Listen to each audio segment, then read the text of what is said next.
It is Friday, January 20th, and today, mission accomplished. I made $172. Not much, but I thought I would kind of just switch it up and in terms of the video uploads and just kind of be very quick with these video recaps, but maybe more frequent. So, anytime, if I have a little bit of time, I think it'd be cool to just come on here and make a quick recap of the trades of the day, just so you can see them.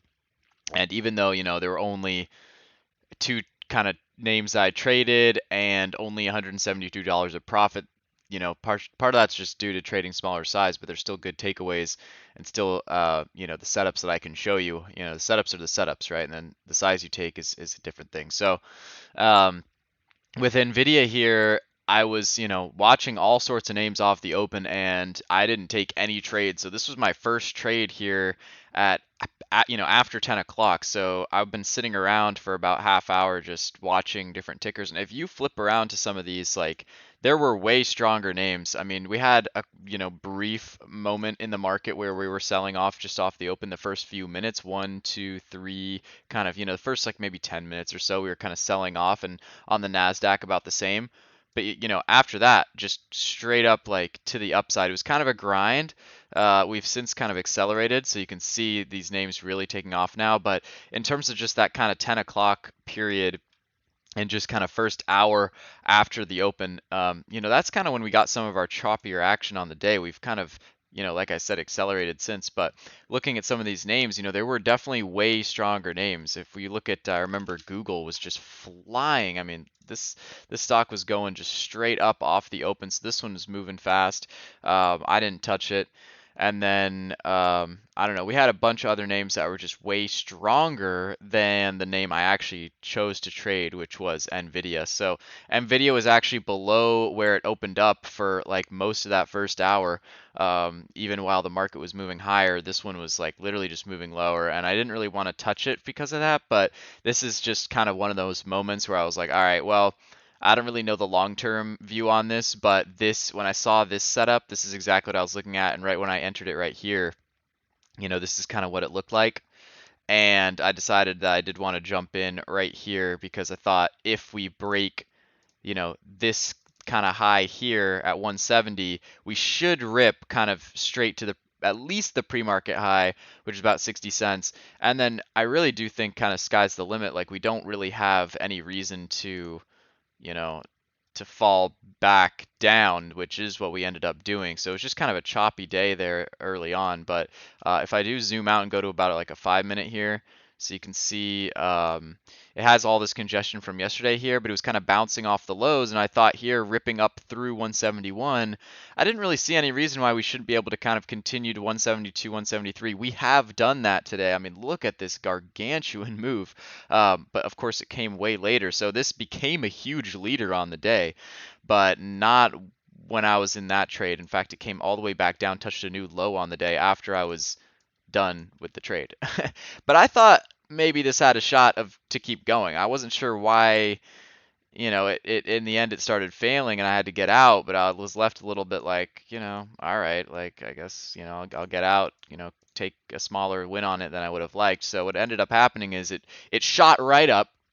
I added to the trade 169.99. So I added very early. I got a great ad right here, 200 shares. So I was in 400 shares ready for this thing to just rip. And again, I didn't really think it would top out at 171. That's always a possibility, but I thought this could run another dollar, to be honest. But that didn't end up happening. So I took some immediate profit, but then again, I was waiting for even through this kind of big pullback here, and that is kind of a big pullback. So off the high there, 171, and then kind of pulling back almost a dollar there. I thought, let's give it a shot because the market at that point was kind of ripping, had been ripping, and it was, then it was pulling back here. But what's interesting is, yeah, I did stop out on this candle here, so I think that corresponds with this candle right here. So that is a pretty big.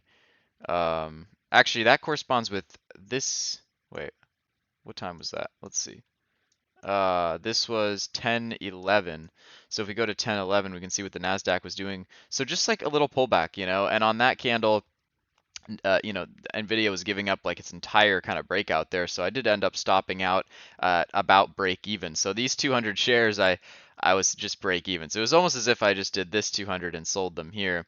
So I came away with 168, but I was definitely left a little bit bummed. Like I thought this breakout could be Nvidia turning to relative strength, and I would have liked to see it hold up a little bit more here and break through those pre-market highs a little bit better. But you know, in the end, that didn't end up happening. It consolidated for much longer, like another hour, and then at 11 o'clock, I guess it just went crazy. I'd stepped away at that point, but wow, like my goodness, that's an insane move. Huge breakout. I did see it break out there, but you know, at that point, I was just kind of done. But you know, in hindsight, wow, that's you know, that's pretty big. So if I flip over to Tesla, I did trade this one. You know, I'm up $3 on it because I lost on it to begin with. So I shorted 100 here, stopped out for about a $52 loss on 100 shares right here. Um, my thinking on it was that I was shorting this kind of pumpy candle, thinking that it would roll back over. It did roll back over, and it just took more time than I thought. I kind of wanted that immediate move down. I just wasn't real patient with it, so I did stop out above this candle high. So I stopped out, and then immediately came back down. So it kind of messed with my emotions just a little bit there because I just got kind of stopped out there, and then it started moving back down. So I did have my eye on it, and it started to come down, and this candle put in kind of a bullish candle here but not much follow through, and then on this candle starting to kind of break down below these candles again. To me that looked bearish. I got short 300 looking for kind of that immediate snap, and I was just going to take profit and be out. And then bam, I got stopped out again. I just had to stop out as this candle was coming up. You know, and that's why I took two big size there, because my stop was too close, right? If I had my stop up here above 131, I wouldn't have gotten stopped out, but I wasn't willing to take that kind of loss. So once I stopped out on this one here, I mean, this is just less than a minute that I'm in this trade. So big bummer there. And once I did that, I was pretty much break even on the day after that and had given away my profits on Nvidia. Then it started to break back down again. I jumped back in again, short at 55, and that time finally it did break down and give me the move that I wanted. So I wouldn't have kept trying it if I didn't think it was going to give us that move to VWAP eventually. And again, there's not too much meat on the bone there, but it's enough, you know, to you know, get a decent trade out of it and make that money back. So I was able to make that back. You know, down here I was up a little bit on it, you know, and but I was looking for more. I mean, I got 2/3 out, and I was like, what the heck? I'll just hold my last third, last 100 shares, let this play out. I thought it was going to drool a little bit lower, dribble a little bit lower, but it didn't. It popped back up. So I stopped out, which is the right thing to do, and I stopped out in a spot where I would finish green on the stock. I didn't want to let it, uh, you know, go back into the red. So anyway, that summarizes that, and that summarizes the whole day really. Were there better opportunities elsewhere? Absolutely. Like yeah, absolutely there were. You know, Amazon's going crazy. Really, this afternoon has been, now that I'm looking at it, just better action. I mean, this is insane what we're getting here. And then I do want to talk just really quickly about my option play, which probably is in the negative or close. You can see that SPY. I'm only up $20 on the trade now. So yesterday I was up like a few, you know, a few hundred. I was up like 100%. Now I'm only up like 4%, and I haven't sold either of them. I still have the play on. I have until February 3rd.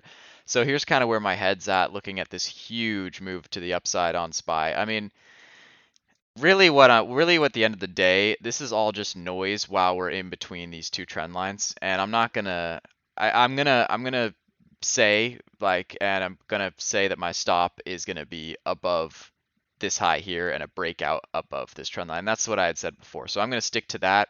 I think there's too much of a possibility that this turns out to be a little bit of a head and shoulders pattern. If we start to turn around and break back down here, there could be a big flush. I mean, look at how vertical this move is on the 15-minute and NQ. When I'm looking at this, I just feel like, you know, it feels like it's kind of back testing this trend line a little bit, back testing these levels. This seems really aggressive for maybe a more sustained move. I wouldn't be surprised if we get kind of a pretty aggressive slam back down, but we'll have to wait till next week and see what happens. So um, I will carry this play into next week, but for now, you know, obviously I'm not super thrilled with where it's at. You can see I'm about to flip red on the trade. Um, But, I'm prepared for that. I'm okay with that. I just want to, see what this can do, next week. So, again, I think that there is a possibility this turns out to be a little bit of a head and shoulders pattern, but this kind of vertical move up is a little bit surprising. I don't know. So I don't really know. I'm kind of deer in the headlights a little bit on it, but I do think that the right place to stop out is probably above here. And I am ready for, like, if it does break out up here and on the daily chart, breaking out, uh, stopping out won't even mean much at that point because the premiums will probably be destroyed. So I might just carry it until it dies, and I said that in the original video too, but we'll just have to again wait and see. And it's not the end of the world. I put 450 bucks in the trade, so even if I lose that, it's okay. But it does suck. I was up over 100% on it yesterday. Now, it's just we've ripped back to the upside here on the market, so we'll just have to wait and see what happens. All right, so that's it for me. Quick recap here, and hope you guys are trading well. Hope you guys finish the week well. I just wanted to come in, make a few bucks on a Friday, and come back out, come back on Monday. So that was the plan, and I was able to execute that. Nothing crazy, but you know, staying consistent and trying to stay green. That's what it's about, right? Don't risk your, try not to risk your whole account in one day. Every day there's a new day every time you go to sleep and you wake back up. There's gonna be a new day, so don't even worry about it. All right, see ya. Like the video.